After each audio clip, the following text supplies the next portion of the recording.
Kita lanjut ya ke pemeriksaan neurologi.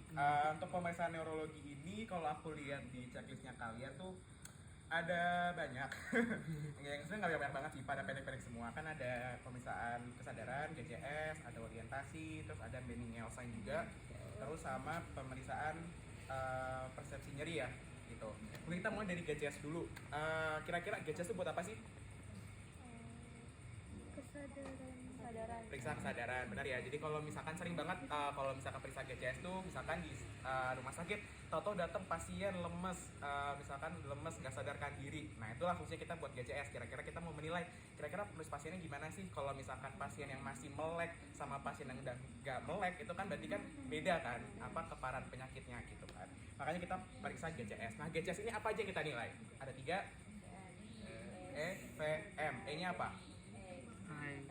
I. Terus V-nya verbal, M-nya motorik. Kita review dulu ya untuk FVM-nya. Nah ini satu ya. Agak blurry kan, ada juga kan ada checklistnya ya. Yaudah, sip. Kita mulai dari E-nya dulu. E ada berapa poin yang nilai? Dia penilaian ada berapa? Ada 4. Kita kasih nilai E 4 kalau apa? Spontan, benar. Benar. Terus kalau misalkan kita kasih nilai 3 kalau ya, kalau misalkan kita harus panggil dulu baru dia ini. Bukan dia boleh tahu nggak? Oh iya. Lagi. Oke, contohnya dari yang 4 tadi ya. Misalkan pasiennya melek nih. Oh ya udah, berarti langsung E-nya 4 gitu. Terus ternyata kalau misalkan pasiennya 3, Pak, baru melek, baru E-nya 3. Perlu ditepuk-tepuk. Boleh sambil tepuk boleh atau enggak dipanggil Pak gitu. Gitu. Terus habis itu E-nya 2. Kalau misalkan apa? Rangsang nyeri. Rasa nyeri bisa dikasih di mana aja? 3 jari. Ini bisa. Separuh kita bisa, serum juga bisa gitu. Nah, pulpen. Kalian kalau yang jari diajarinnya gimana? Iya, dipencet pakai bolpen. Oh gitu, bisa pakai kuku, bisa pakai pulpen juga. Cuma biasanya aku bisa pakai pulpen, pakai bantu pulpen. Jadi ditekan trek gitu biasa. maaf. Nah ya itu rasa nyeri. Nah terus biasanya selanjutnya bisa tuh ada levelnya. Bisa tangan dulu. Terus kalau misalkan tangan, kok nggak melek ya, kita coba deh yang di sternum. Jadi kita pakai apa sih biasanya tulang jari ini kita taruh di sternum. Nggak tahu kalau kena gitu. Terus ternyata pasiennya enggak nyeri juga, kita pakai yang di supraorbitanya gitu. Nah kalau misalkan dikasih rasa nyeri melek berarti kita kasih nilainya E 3. rasa nyeri 2. Benar. Terus kalau E nya 1 kalau apa? Enggak ada reaksi. Kita kasih rasa nyeri kok enggak melek ya, berarti E nya 1. E0 ada enggak?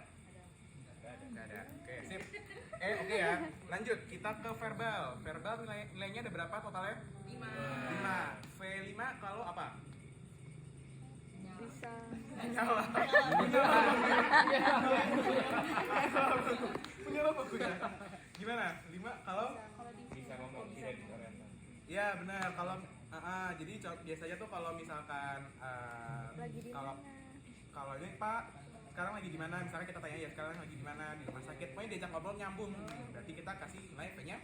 Nah kalau V-nya 4 ngantur gitu. Biasanya kalau di rumah sakit kadang-kadang kayak Pak keluhannya apa Pak, dok anak saya ada 5 atau segala macam, pokoknya diajak ngomong tuh dia nggak nyambung gitu, nggak bisa nyambung sama apa yang kita tanyain, tapi dia masih bisa mengucapkan kalimat gitu. Nah itu kita kasih nilai 4. Kalau nilainya 3, aduh kata gitu ya, berarti Pak sekarang lagi di mana, aduh gitu, berarti kita kasih nilai 3 karena cuma bisa ngucapin kata aja. Kalau V-nya berarti 2, mengerang aja, dia cuma bisa gitu. Nah berarti kita kasih nilainya V-nya 2. Kalau V-nya 1 Enggak jawaban. Kalau artinya dia nggak diem aja gitu, nggak ada suara yang keluar. Oke, V aman ya. Lanjut kita ke M. Kalau M ada berapa? 6. Yang 6 apa? Bisa ikut. Disuruh nurut. Jadi bisa kita cek ya, Pak coba Pak angkat tangannya ke atas. Oh bisa, berarti kita langsung V6. Sorry M6. M6 sorry. M6. Oke, terus kalau M-nya 5 Tuh, jadi kalau misalkan kita rangsang nyeri nih, terus karena ditepis, jeder.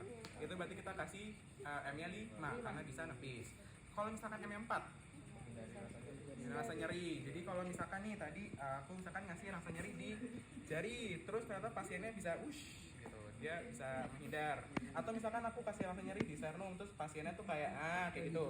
Nah itu berarti V-nya 4. V lagi. M-nya 4. Kalau M-nya 3, kasih fleksi.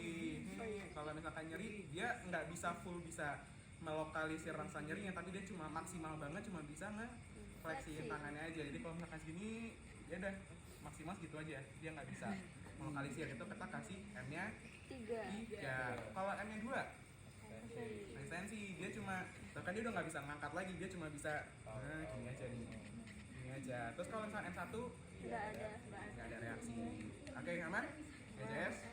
Oke, paling kalau kita balik ke checklist, ini kan checklistnya pertama adalah memberikan penjelasan tentang tujuan dan kepentingan pemeriksaan. Jadi mungkin biasanya settingnya adalah pasien datang dengan penurunan kesadaran, dibawa keluarnya dengan penurunan kesadaran, lakukanlah pemeriksaan GCS gitu.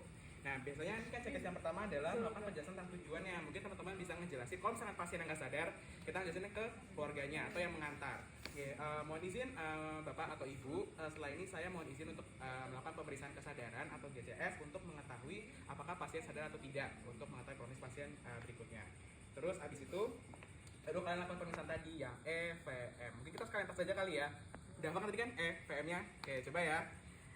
Terserah guys mau kayak gimana. Oke, kalau pasien datang nih, pasien datang. Oke, pertama apa dulu? Ini kan E-nya nggak buka kan? Berarti kita pengen lupa, Pak. Wah, nah ini nggak bisa. Pasang nyeri dulu.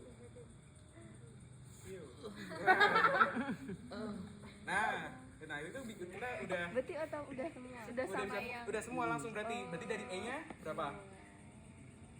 E-nya 3. Buka nggak tadi? Bukan nggak tadi? Buka nggak tadi? Enggak ngebuka. Nah, buka berarti E-nya 1. Terus tadi V. V-nya dia gimana? Menepis. Bukan menepis. Suara. Oh ya benar. Berarti ngerang, berarti V-nya V-nya 2. 2. Terus tadi dia M-nya menghindar, berarti 4. Berarti E1, V2, M4. M4 17 berapa? 7. Interpretasinya? Apa G? Koma. Benar ya? Oke, jadi teman-teman nih jangan lupa hafalin juga interpretasinya. Kadang-kadang EVM-nya udah hafal nih, terus pas dijumlahin, ntar ini apa ya? Jangan lupa, kalau 15 berarti dia lopus mentis. Kalau misalkan dia 13 sampai 14, somnolen. Kalau misalkan dia 8 sampai 12, sempurna koma. Terus kalau misalkan 3 sampai 7, koma. Itu ya, jangan lupa dihafalin. Itu nanti begitu teman-teman udah selesai, baik dari hasil pemeriksaan GCS didapatkan E-nya 1 karena tadi tidak membuka dengan rasa nyeri, V-nya 2 karena hanya bisa mengerang, lalu M-nya tadi 4 karena pasien menghindari dari rasa nyeri. Dari hasil pemeriksaan GCS didapatkan GCS-nya E1, V2, M4 dan dijumlahkan menjadi 7 ya. 7 dengan interpretasinya dia koma. Udah selesai. Jadi teman-teman sudah selesai, terus tadi buat kesimpulan juga udah, kesimpulannya adalah pasiennya koma. Gitu. Oke, selesai. Itu GCS. Ya. Oke, 1 selesai.